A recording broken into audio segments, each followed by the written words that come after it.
And he himself gave some to be apostles, some prophets, some evangelists, and some pastors and teachers, for the equipping of the saints for the work of ministry, for the edifying of the body of Christ, till we all come to the unity of the faith and of the knowledge of the Son of God.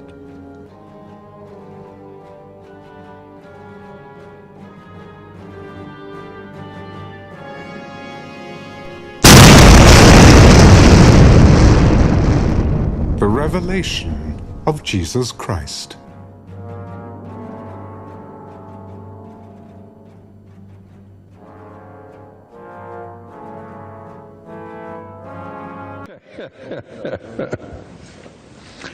Revelation chapter 7, we're talking about the 144,000. My memomatic for this chapter is 2 7s are 14, and those are the first two numbers in the 144,000.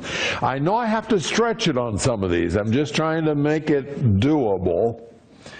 So we've been talking about the 144,000. We're down at verse 4, Revelation chapter 7 and verse 4. And I heard the number of those who were sealed, 144,000 sealed from every tribe of the sons of Israel. He heard the number. Oftentimes he'll say who's speaking, who tells him something, but here he just says that he heard it. 144,000 is a number that a lot of people don't want to believe is literal. They don't like this number. Several attempts have been made to avoid it. And the primary reason for wanting to avoid it is they don't want this to be Jews. And when you have the listing of 12 tribes, and they're named one at a time, and the number from each tribe, it's kind of hard to get around that. You got to be wanting to bend it to somebody's theological viewpoint to go in that direction. But theology which replaces Israel with the church needs a figurative understanding.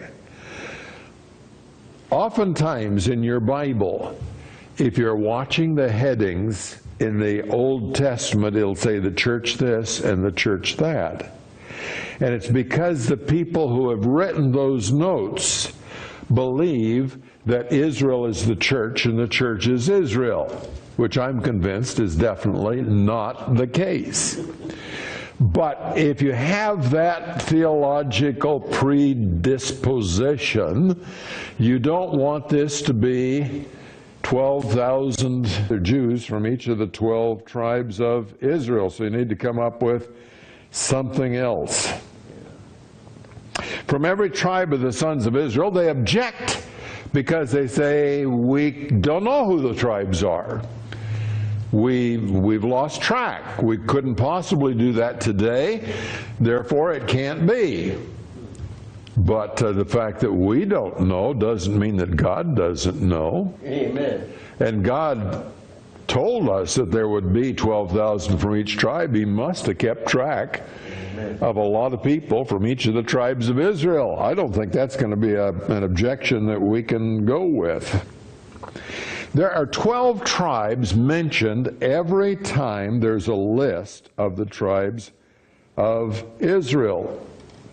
Since there are 12 here, and there can only be 12, there are never 13 tribes, there are never 11 tribes. There are always 12 tribes of Israel. But the list of names is not always the same. But wherever there's a list and it gives 12 tribes, we have to believe that's all of Israel. There are only 12 tribes. It represents all. But then when there are different tribes, you wonder what happened to this tribe. Why it's not named here? What's God doing with that? Talk about that a little bit more later on. But these must represent every tribe, the whole of Israel. That's all there is, 12. There are 144,000. They're from every tribe, but they are not the total number of Jews on the earth at that time. This is 144,000 selected out of the Jewish population. It is not the total population of Jews. God selects some to seal and leaves the rest of them, by implication, unsealed. Revelation 14:4 says, "These are the ones who have not been defiled with women." It's 144,000 there too.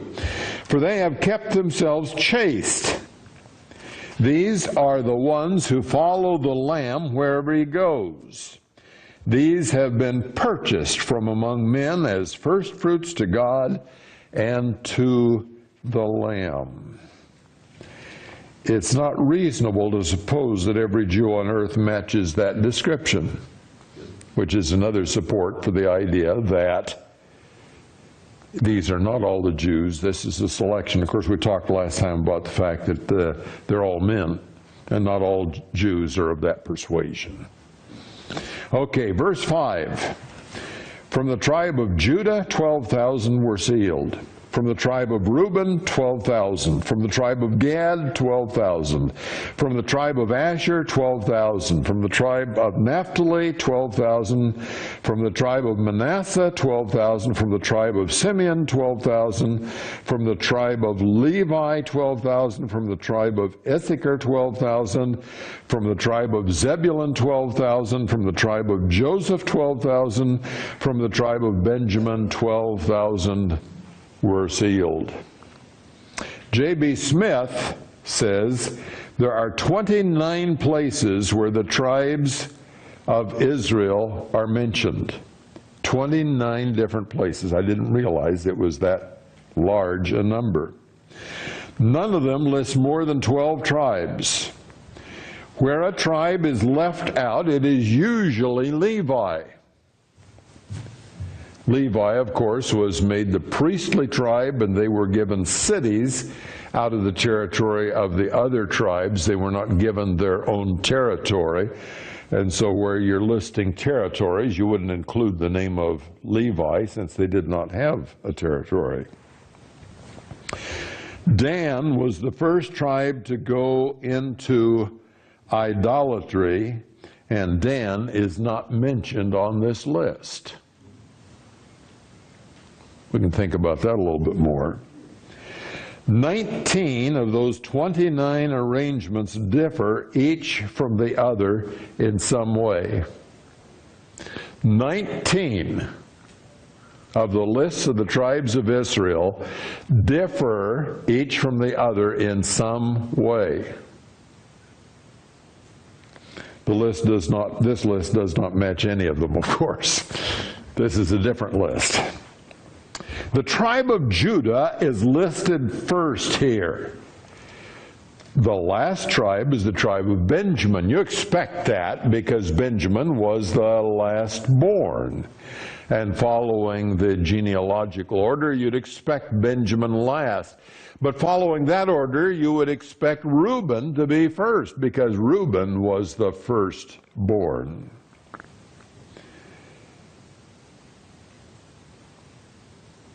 Judah is a particular interest because Jesus Christ came from the tribe of Judah. The book of Revelation is largely about Jesus Christ. He's the one in chapter 1. He gives his messages to the churches in chapters 2 and 3. After the throne room scene in chapter 4, he's the Lamb who is worthy to open the seals. In chapter 5, he's all the way through. And so his tribe to be listed first, we might think maybe it's because of the importance of Jesus Christ in this list.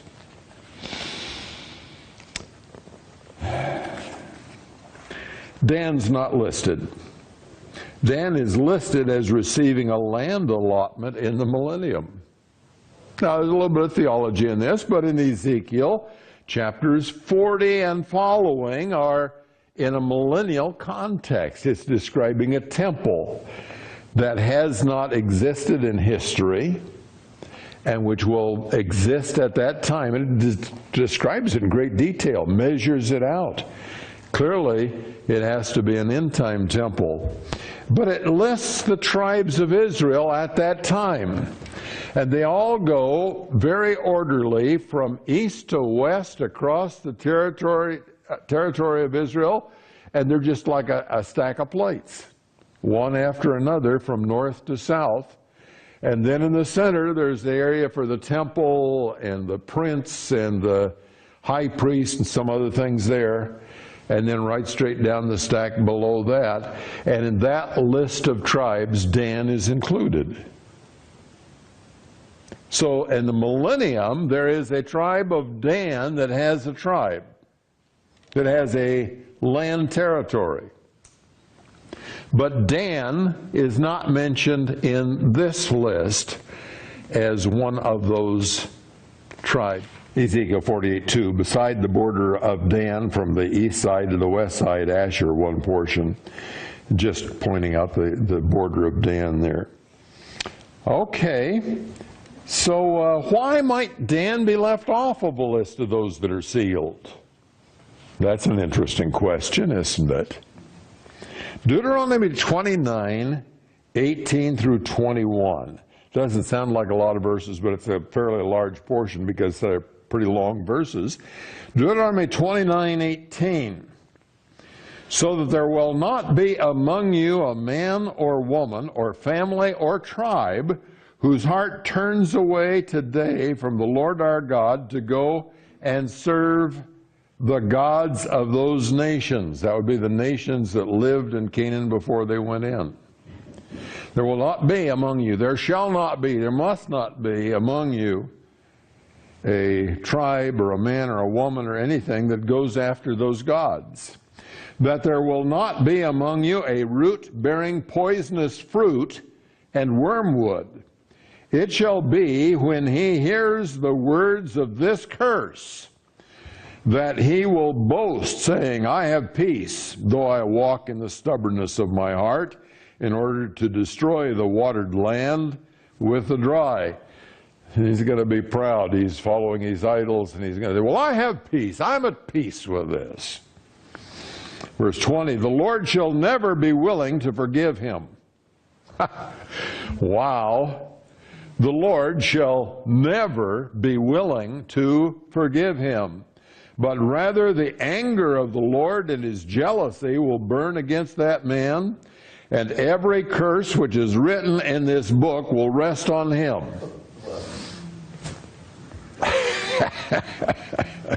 And the Lord will blot out his name from under heaven. Then the Lord will single him out for adversity from all the tribes of Israel, according to all the curses of the covenant which are written in this book of the law. After you read that passage, and when you realize that Dan was the first tribe to go into idolatry, you might think the Lord was very gracious to the tribe of Dan, that they're listed in the list of tribes in Ezekiel. And you can understand why maybe they were left out from the list of tribes that were sealed. They didn't get the protection in the book of Revelation, chapter 7. Dan appears to be singled out for adversity. It's a time of adversity. We've had 6 seals. The 7th is about to be opened. We're going to have 7 trumpet judgments and 7 bowl judgments. And whoever from the tribe of Dan is there, it looks like they're going to go through without the seal, without the protection. Joseph is listed. Joseph in this list is listed as one of the tribes. Now you remember what happened. God took Joseph's 2 sons, Ephraim and Manasseh, instead of Joseph. So Levi wasn't listed, but Ephraim and Manasseh, 2 from Joseph, were listed, and that brought the number back to 12. Here, Joseph is listed, but Ephraim is not listed. Joseph is listed, Manasseh, his son, is listed, but Ephraim is not listed. And that's kind of a remarkable omission, too. It's the same number if you've got Joseph and Manasseh, or if you've got Ephraim and Manasseh. And maybe you say, well, it's the same people and they're sealed, but they just don't talk about Ephraim. His name is left out. And sometimes God just leaves somebody's name out as a matter of you don't get the honor of being named. So that's a possibility here. On the other hand, it may not be that way. I mean, Joseph, as you pass down from there, the two sons of Joseph, Ephraim and Manasseh, were chosen to be Jacob's. Jacob said, they'll be mine, and then any you have after that will be yours. And Joseph did have other sons, so there were other Jews that were not of the tribe of Ephraim or Manasseh, technically speaking. And so they could have been sealed, could have been some of these other families that hadn't been a tribe all along, and they become the tribe of Joseph at the end time. Possibility there. I'm reading from Judges 17, the first 3 verses, not to read a rather extensive passage, which, although it's interesting, would take us quite a bit of time. Judges 17, verse 1. Now there was a man of the hill country of Ephraim, whose name was Micah. He said to his mother, the 1,100 pieces of silver which were taken from you, about which you uttered a curse in my hearing, behold, the silver is with me, I took it. And his mother said, blessed be my son by the Lord. Then he returned the 1,100 pieces of silver to his mother, and his mother said, I will wholly dedicate the silver from my hand to the Lord, for my son to make a graven image and a molten image. Now therefore I will return them to you. So Dan may have been the first tribe to go into idolatry, but Ephraim had a rather prominent example of going into idolatry. So as the story continues, the tribe of Dan robs this family of their idol and takes it with them as they're moving north, because they didn't like their territory in the south, and they went up north and became the northernmost tribe in Israel. So we have one family in Ephraim versus the tribe of Manasseh involved in idolatry. So, all through the Old Testament, there are many passages in which the northern 10 tribes are named Ephraim. Ephraim and Judah. Sometimes it's Israel and Judah. But this tribe is so large and so significant that their name stood for the northern 10 tribes. Very often come to the book of Revelation in this list, and they are off the list. Not there. Manasseh was Joseph's other son. He is named here. Gideon was from the tribe of Manasseh. Some from Manasseh defected to David before he was king of all Israel. Manasseh was part of the 10 tribes in the north, and they weren't following David the first 7 years. But some from Manasseh did follow. When Hezekiah sent invitations to come reestablish the Passover had been neglected for many years. He'd cleansed out the temple, had Hezekiah, and he was inviting folks from up north to come down, and they rejected it. Nevertheless, 2 Chronicles 30:11, nevertheless, some men of Asher, Manasseh, and Zebulun humbled themselves and came to Jerusalem. So there was an example of Manasseh humbling themselves, as to some of them, and coming for the rededication of the Passover, the reobservance of the Passover. And Manasseh gets named on the list, and Ephraim does not. Now, are these the reasons? I can't tell you. I can just tell you what the history was. And maybe these things had something to do with it. God has a very long memory. And it's a good thing to keep close accounts with him. And Levi is listed here. Now, as we said before, Levi was not listed most of the time because they didn't have a tribal territory. But now Levi can have a tribal territory because Levi is no longer the priestly tribe. The high priest is who? Jesus Christ. Levi is not the priestly tribe anymore. Doesn't have to give offerings anymore. So Levi is listed, and Levi has a tribal territory here. And that's the 144,000. I'm moving on to the great multitude. But before I do, maybe somebody has a question about the 144,000. Purpose. Purpose. Let's see, I think I had that in my notes, and I don't remember saying anything about the purpose. What would be the purpose of the sealing? That's what your question is, the purpose for sealing them? I think we may have discussed that last week. The purpose for sealing them was to protect them against the things that are coming. The winds are stopped at the beginning of the chapter. And the four angels are told, don't let the winds loose until I have sealed the 144,000.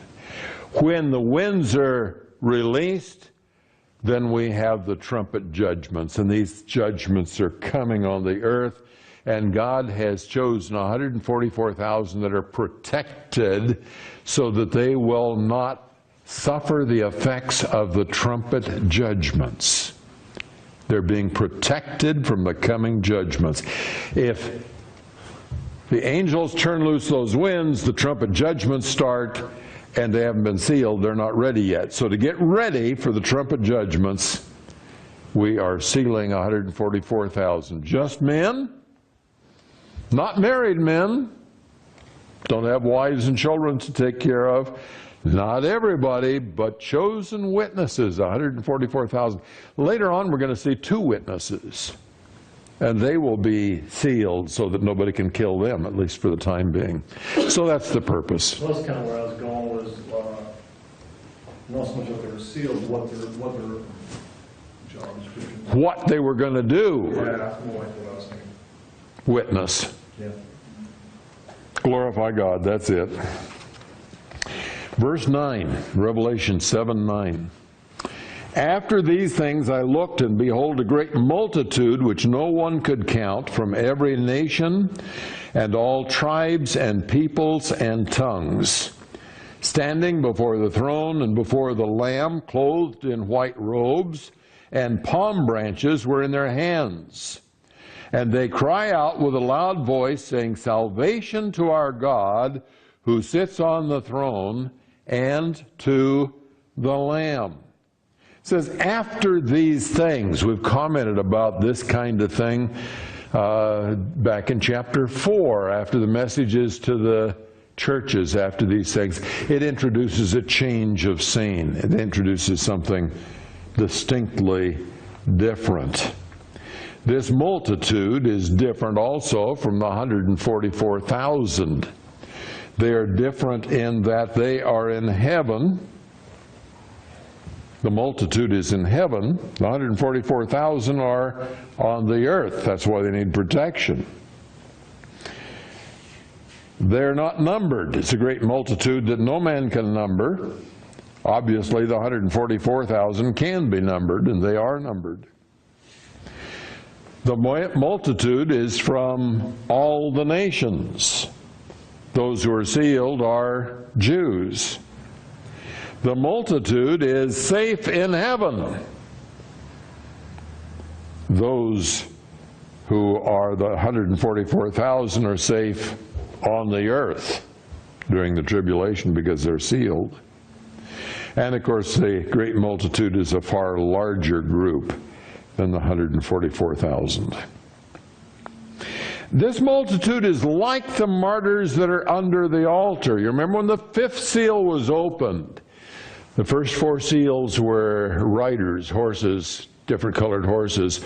5th seal was opened, and we had the souls of the martyrs underneath the altar. We found out that was the golden altar when we were studying that. And these are somewhat like that, but they are not called martyrs. They come out of the tribulation like those at the 5th seal come out. They are wearing white robes like those at the 5th seal are wearing white robes. And they have not been sealed like the 144,000 are sealed. So those that are the martyrs of the 5th seal are in heaven and they have been killed. These 144,000 are still on the earth and will not be killed, at least up through chapter 14. They're all still there. Not called martyrs. They're from every nation. The national source of those in the 5th seal is not identified. It doesn't tell us whether they're from one nation or many nations or whatever. These have palm fronds, and those did not. At least it wasn't mentioned that they had palm fronds. Palm fronds remind us of the Feast of Tabernacles. We'll come back and visit that to see if that's the right identification later. Some take this to suggest that they are on earth during the millennium. They think this great multitude is on earth during the millennium. The Feast of Tabernacles anticipated people on the earth during the millennium. At the Feast of Tabernacles, they shouted, Hosanna. And that's like the cry of salvation that's made by this great multitude. However, to place them that way ignores some evidence. They are in heaven. They're not on the earth. And this is chapter 7 before the 7th seal. There is a lot still to come here. It's not happening during the millennium, which is a bit later. Some think that these, the great multitude, are in the eternal state after the millennium, that they are on the earth, it's eternity, the millennium is over, and these are people from all of these nations that are in the millennium. This has the same problem as the other one, though, in that these are in heaven. They are not on the earth. And so that doesn't fit either. We're still in a different time frame also in the 7th seal. So who are they? They are a mixed group of martyrs. They died during the time of the 1st through the 6th seals, maybe mostly towards the end. I don't know. It doesn't tell us, but they died sometime during the first half of the tribulation. They are in heaven while 144,000 are on the earth, being sealed. Salvation to our God. Salvation to our God. I've always been curious of that. What does that mean, salvation to our God? And I hadn't picked up on the fact that salvation has 2 different meanings, the way that it's used, particularly the way it's used by John in the Scriptures. We're familiar with salvation, which has to do with forgiveness of sins and gaining life, and that's salvation the way we think about it. Salvation is also used as victory, just plain victory without the forgiveness of sins aspect. And I'm not saying that anybody, is getting the victory without having their sins forgiven, but just plain victory. John 12:27, now my soul has become troubled, and what shall I say, Father? Save me from this hour. Same word. Save me. Jesus is praying, save me. He doesn't need salvation in the forgiveness of sin sense.